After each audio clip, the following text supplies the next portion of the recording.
Skill पे ने इतनी लंबी दूरी तय कर ली है, अभी तक इतनी बड़ी छलांग लगा ली है कि समझ नहीं आया कि कितने दिन, कितने महीने, कितने सालों का सफ़र बहुत ही आसानी से तय हो गया, सिर्फ और सिर्फ आपकी वजह से। आपने बहुत प्यार दिया है इस चैनल को। देखिए, जब मैंने ये चैनल शुरू किया था तब मैंने सोचा था और समझा था, और मेरा यही एक लौता मकसद था कि मैं अपने चैनल पे ये समझाऊंगी और बताऊंगी कि जितने भी लोग आज मैनेजमेंट करने की होड़ में भागते चले जा रहे हैं या फिर लीडरशिप की होड़ में चलते चले जा रहे हैं, एक सफ़र तय कर रहे हैं, उनकी मंजिल मैनेजमेंट या लीडरशिप है, तो हम सबको ये जानना बहुत ज़्यादा ज़रूरी है कि अगर आपको वेदों की नॉलेज है, उपनिषद की नॉलेज है, भगवत गीता, रामायण और महाभारत की नॉलेज है, तो हमें एमबीए करने की वाकई में कोई ज़रूरत नहीं है। जी हाँ, वाकई में कोई ज़रूरत नहीं है। अपार विद्या में जो किताबें, साइंस या गुरु जो भी हमें सिखाते हैं, वो आज के वक्त में कंटेम्प्रेरी टाइम्स में जाहिर सी बात है आज के काल के हिसाब से होगा, लेकिन ये तो कलयुग चल रहा है।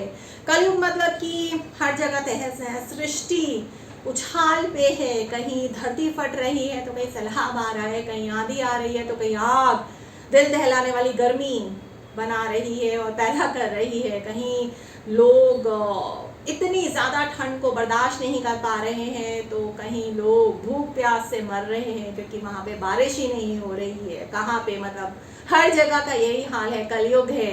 यानी कि हर जगह अराजकता, जिसे हम डिसऑर्डर बोलते हैं, हर जगह कुछ ना कुछ गड़बड़ी चल रही है। कोई भी चीज़ ऑर्डर में नहीं है। और कॉस्मिक लॉ रित क्या बोलता है, अगर हम वेदों की भाषा समझने की कोशिश करें, कॉस्मिक लॉ यानी कि रित यही बोलता है कि हम एक दूसरे पे इंटरडिपेंडेंट हैं। अगर हम सृष्टि पे डिपेंडेंट हैं तो सृष्टि हमारे पे डिपेंडेंट है। बिना सृष्टि के हम नहीं चल सकते और बिना हमारे सृष्टि नहीं चल सकती है।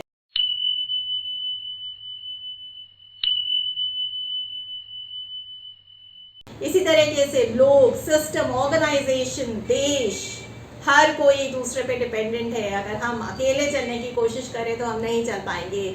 आप ही बताइए, क्या देश अपने आप, सिर्फ अपने आप चल सकता है? क्या एक लीडर सिर्फ और सिर्फ अपने आप, अपने बनाए हुए सिस्टम्स पे, अपने बनाए हुए पॉलिसीज, कोड ऑफ कंडक्ट पे चल सकता है? अगर उसको साथ देने वाले, उसके साथ चलने वाले, उन सिस्टम्स पे चलने वाले, उन कोड ऑफ कंडक्ट को फॉलो करने वाले लोग ना हो, वो ऑर्गेनाइजेशंस, वो यूनिट या वो सेटअप्स ना हो, कोई भी अकेले नहीं चल सकता। ये सृष्टि का नियम है, कॉस्मिक लॉ है जो हमारे वेद, हमारे अपार विद्या हमें सिखाती है, जहाँ से सारे के सारे जितने भी पॉलिसीज हैं, कोड ऑफ कंडक्ट हैं, जो चाहे आप बिजनेस की बात कर लीजिए या देश में लागू किए जाते हैं, जिनसे लॉज और एथिक्स डिराइव्ड है, वो सब के सब कहाँ से आए हैं?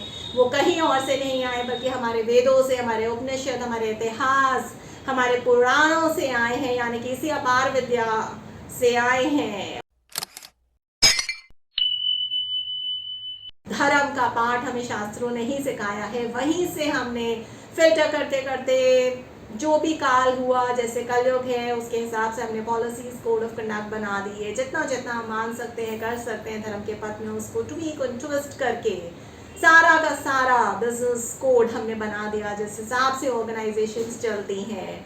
लेकिन क्या ऑर्गेनाइजेशंस ये सारे बिजनेस कोड उसी तरीके से फॉलो कर रही हैं जैसे उसे करने चाहिए? अगर ऐसा होता तो हम एक अच्छे लीडर, एक धर्म के पद पे फिर से एक आवाज़ नहीं सुनाई देती, और एक लीडर हमें पुकारता नहीं, चीखता नहीं, ये बोलता नहीं कि वापस आओ। कॉस्मिक लॉज हमारे पीछे नहीं पड़ते और ये नहीं बोलते कि तुमने बहुत ज़्यादा तहस नहस बर्बादी कर दी है। सारी ऑर्गेनाइजेशंस खत्म होने के कगार में है, सारे लोग सड़ते चले जा रहे हैं, मरते चले जा रहे हैं, बस बर्बाद होते चले जा रहे हैं। अगर हम बात करें सिस्टम्स की, यानी कि जितना भी आप बिजनेस कंडक्ट देखते हो, कोड्स देखते हो, पॉलिसीज, लॉज, इंफ्रास्ट्रक्चर, जो भी कुछ ऑर्गेनाइजेशंस में या देशों में चल रहा है,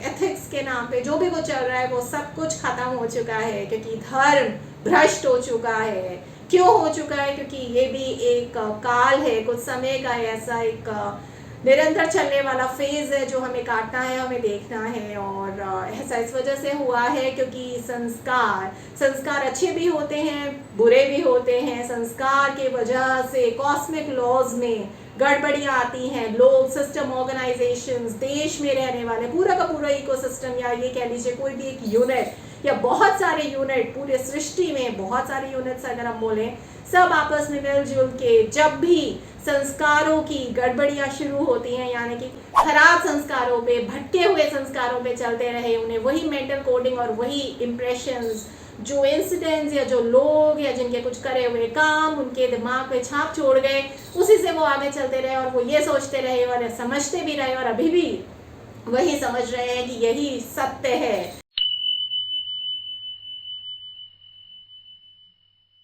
सत्य तो धर्म है, सत्य तो कॉस्मिक लॉ है, सत्य तो वो है जो सचमुच सच है और सृष्टि का एक ऐसा नियम है, एक यूनिवर्सल लॉ है जो बताता है कि हम सब एक दूसरे पे डिपेंडेंट हैं। अगर आप ये समझने की कोशिश कर रहे हो कि आप अकेले चल सकते हो या वो अकेले चल सकता है, तो ये मिथ्य है, ये सत्य नहीं है। तो अभी भी समझ जाओ, अब हम एक धर्म के लीडर की स्थापना कर रहे हैं। जहाँ जहाँ धर्म बढ़ा है, जहाँ जहाँ कलयुग बढ़ता चला गया है, वहाँ वहाँ धर्म की स्थापना तो दोबारा से होनी ही है। वहाँ एक लीडर, एक नेता, एक सच्चे ज्ञानी की, एक सच्चे एग्जीक्यूटर की जरूरत तो आन पड़ी ही है और पड़ती ही है। इसी तरीके से कलयुग की बात करते हैं, आज के समय, आज के काल की बात करते हैं, जहाँ सारी ऑर्गेनाइजेशन, सारे सिस्टम, सारे लोग बर्बाद होते चले जा रहे हैं। तो ऐसा काल, ऐसा कलयुग, ऐसा समय जहाँ हमें धर्म वापस से स्थापित करना है, वापस से अपनी वैल्यूज, अपनी रूट्स पे जाना है। हमें अपार विद्या की ज़रूरत है।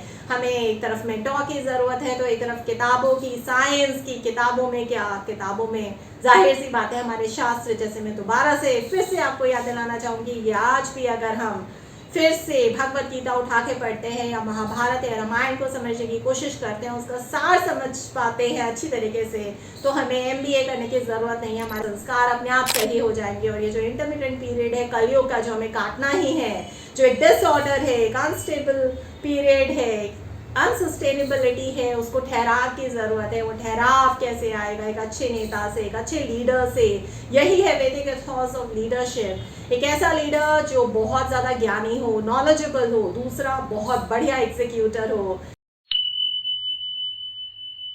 वजह से ये हमारा चैनल स्किल पे, जिसमें वैदिक एथोस ऑफ लीडरशिप की मैं बात करती हूँ, मैं बार बार यही बोलती हूँ कि आपको महाभारत रामायण समझनी पड़ेगी, वहाँ से स्ट्रेटेजिक लेसन्स लेने पड़ेंगे कि किस तरह से आप रिसोर्सेज को अपने पार्टी में कर सकते हैं, किस तरह से आप पार्टनरशिप अलायंस बना सकते हैं, किन किन को समझ बूझ के अपने टीम में रख सकते हैं, उनसे क्या क्या आप काम करवा सकते हैं और क्या क्या काम नहीं करवा सकते हैं, कौन से लोग आपके लिए ज़्यादा बेनिफिशियल होंगे, कौन से फेज़ में, वो सब हम आगे आने वाले वीडियोस में देखेंगे, समझेंगे। और इन्हीं सारे अपार विद्या से हम सीखेंगे कि किस तरीके से जो भी हम पढ़ रहे हैं, समझ रहे हैं, चाहे वो महाभारत है, रामायण है या फिर वेद है, किस तरीके से हम इन सारी सीख को, इस सत्य को अपने कंटेम्प्रेरी टाइम्स में, इस काल में, यानी कि कलयुग में इस्तेमाल करें। एक अच्छा मैनेजर बनना है, अगर एक अच्छा लीडर बनना है और MBA करके बहुत ज़्यादा, बहुत ज़्यादा फ्लरिश करना है, तो सिर्फ और सिर्फ एक ही तरीका है कलयुग में, तो बाकी तो मैं नहीं जानती। और वो तरीका है अपनी रूट्स को टच करना, अपने कल्चर को, अपने वैदिक इथोस को, जी हाँ, अपने शास्त्रों को पढ़ना, समझना और उस अपार विद्या का ज्ञान जितना जल्दी हो सके उसको प्राप्त करना और उसको इम्प्लीमेंट करना। आज के समय के हिसाब से, काल के हिसाब से कैसे करेंगे वो सब मैं आपको बताती रहूँगी आगे आने वाले वीडियोस में।